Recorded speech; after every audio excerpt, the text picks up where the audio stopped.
this is Kim from Complete Balance. So today I'm going to take you through a really good routine that's going to release tension in the shoulders, in the cervical spine, so in the neck. You're going to take it all the way down the spine, and it's going to release tension all the way into the sacrum. So it's quite a powerful technique. It's very effective for a lot of conditions: tension headaches, tight jaws, rotator cuff or frozen shoulder issues, any bra strap pain, any lower back pain. So really do think about doing this. I've got 2 tennis balls tied into a ball. I've tied a knot at the end of the sock so that the balls don't move around too much. So the tighter you can make it, the more stability you're likely to receive. So first of all, we're going to start with the balls in the back of the neck. So I'm just going to place them at the back of the neck, as high up towards the back of the head as we can, and we're going to use the wall. So we're going to lean into the ball. So my feet are quite a long way from the wall, and I'm just resting my head into the ball. So as I rest my head into the ball, the tissue will soften around the balls, and the balls will sink more deeply into the tissue. So these are going to be working on some muscles called the suboccipitals, which can be responsible for tension behind the eyes, any tension that running up into the temporal region. So I'm going to turn my head ever so slightly, left to right, and that will cross-fibre friction some of the muscles. If you find that when you turn your head to the left or to the right, one side is more tender, then at that point you can hold that side. You just keep the head turned to the right if it's the right-hand side.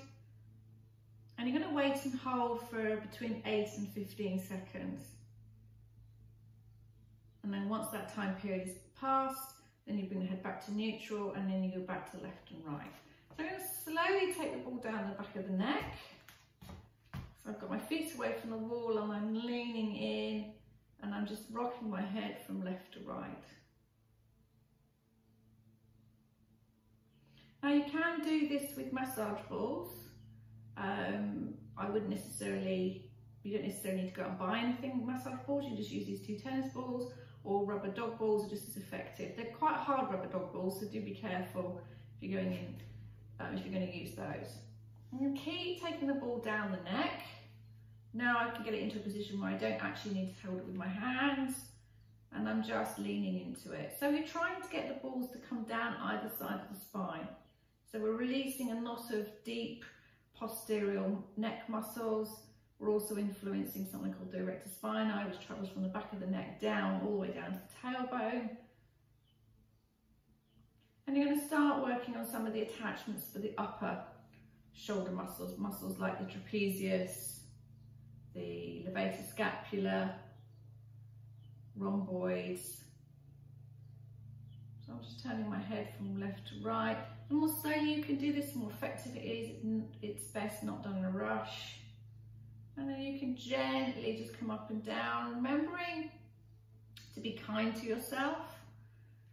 Better to do this slowly and gently rather than hard and fast. Keep working the balls down. Come to the tops of the shoulders, and you're getting a bit closer to an area called the CTJ, the cervical thoracic junction, which is where the kind of widow's hump starts from. There's a big fat pad of tissue around here. If your head is pushed forward, then the fat pad of tissue kind of stiffens and holds the head in that position, making it quite challenging to bring the head back.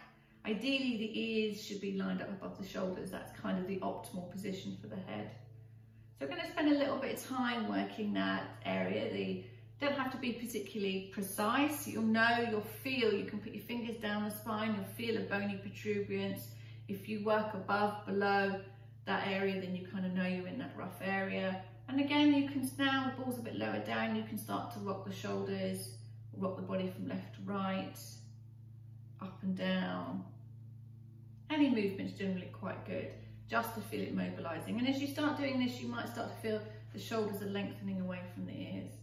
You can take the ball a bit further down, still keeping it either side of the spine. It's just got a little bit twisted, so I'm just going to untwist it.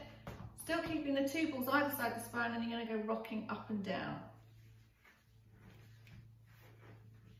Just a bit of repositioning. So, and then you're coming into sort of bending the knees. My feet are still about a foot away from the wall. If your feet are too close to the wall, it might be a bit of a struggle to get the movement. So kind of in that space in between the shoulder blades, this is going to influence, again, your rectus spinae and some deeper muscular structural muscles, but also the superficial muscles such as the upper trapezius, middle trapezius, and the muscles that sit below it, which are the rhomboids. And keep coming down, all the way down. Again, if you feel an area of sensitivity or tenderness, you can just wait and hold in that area, hold it for between 8 and 15 seconds. So for the nature of the camera, I'm just going to keep moving. So I'm going to take the ball all the way down, either side of the spine. So I'm tracking it all the way down, bending the knees, just gently rocking. In fact, I'm probably going, even now, I'm probably going a bit too fast. So ideally, if I was doing this at home, on my own, I'd probably be going at this kind of speed, almost barely noticeable. You'll find the slower you do this, the deeper the balls will sink into these deeper muscle layers. So patience is definitely something worth exercising as you do this routine. And you're going to keep coming over the ball. Ideally, you don't want to sit in a particular area for anything longer than 30 seconds to a minute. If you go in too hard, too deep, and for too long, you can end up, nothing horrendous will happen, it's just that you might end up bruising the tissue and might feel a bit sore the following day. Keep moving the balls down. You'll know quite quickly after sort of 2-3 seconds whether there's any tension there. If there is tension there, then stay a little bit longer. If there isn't any tension there, just move the ball down. And now I'm in my upper, sort of lower thoracic, round the upper part of the pelvis. So this will start to influence any gluteal pain, so sciatica or piriformis syndrome, SIJ, if you get any SIJ in dysfunction. Again, I'm just going to keep moving the ball all the way down. We're just really heading towards the tailbone. Keep moving, and you're going to take the ball all the way down the spine. Remembering that, of course, you can come back to any sore spots. So that's great, and you can just do that in isolation. That's a really good mobility. You should notice the shoulders have lessened, and you might find, I should have started this at the beginning, but you might find that the range in your neck rotation has changed. Good. Okay, so now I'm going to come into the upper shoulders. So we've got our 2 tennis balls. We're going to take the ball into the corner of our neck, up to the wall. I'm going to kind of lean into the second ball, and then you can push the first ball down into the upper trapezius. We're going to hang out there. Again, noticing if it feels tight or sore. Generally, this area will feel a bit tight. We're targeting a particular muscle called the levator scapula, which runs from the side of the neck all the way down to the medial angle or superior angle of the scapula.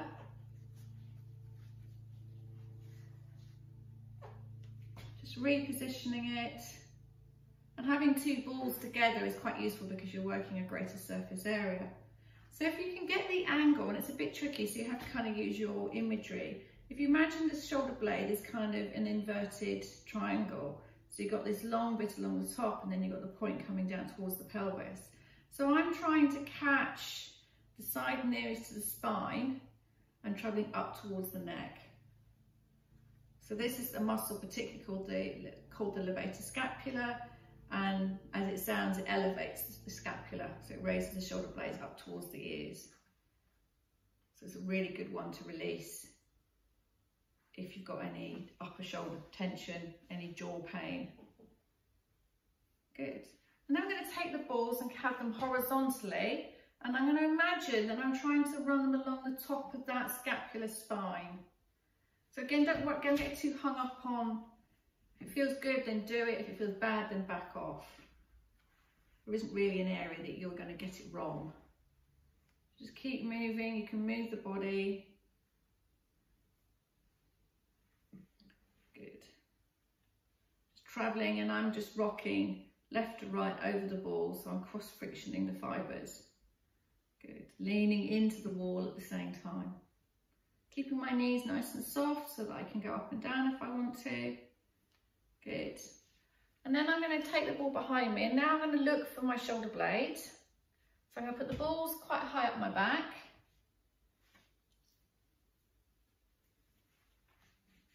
Looking for the upper edge. So what you'll feel is a resistance. You might even find the edges of the shoulder blade. And then when you kind of feel that you're on bone, then you're just going to rock left to right. Left to right. Again, not worrying particularly where you are, just having that sensation of moving the balls over the bone. It doesn't matter if you roll over the edge of the bone and come back on it, that's absolutely fine. And I'm just coming up and down. You might find some sore spots here. It's a known area for trigger points. So if you do feel it's sore, then wait and hold. Relax the shoulder and just wait and hold. Again, 8 to 15 seconds. And then because the scapula is this kind of shape, we're going to turn the balls so we can do the length of the scapula. So we're going to turn them lengthways. So I'm going to lean into them. And then I'm going to see if I can kind of get that outside edge, so this side of the scapula. Rock from side to side. And then as I do that, I might get to the tip of the scapula, and again, that's that bottom angle. Often there's a bit of sensitivity there. Not worrying if I come off the shoulder blade, that's absolutely fine. In fact, you'll get some of the rhomboid attachments if you do that. Again, noticing that if it feels tender, waiting and holding on that sore spot. And like I said, you can go in all different directions. There isn't one direction that is right or wrong. Good. And then I'm going to turn. And now I want to place the balls right on the edge. So there's my scapula here. It's protracted as I pull my arm up. So I'm going to take the balls sort of at the back of the arm.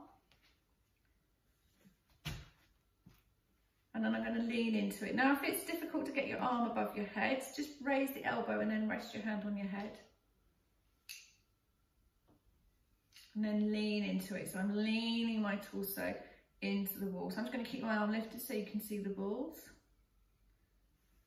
And then I can just tiny little rocking motion again, just rocking up and over. And again, this might feel quite sensitive. Try and stay out of the breast tissue.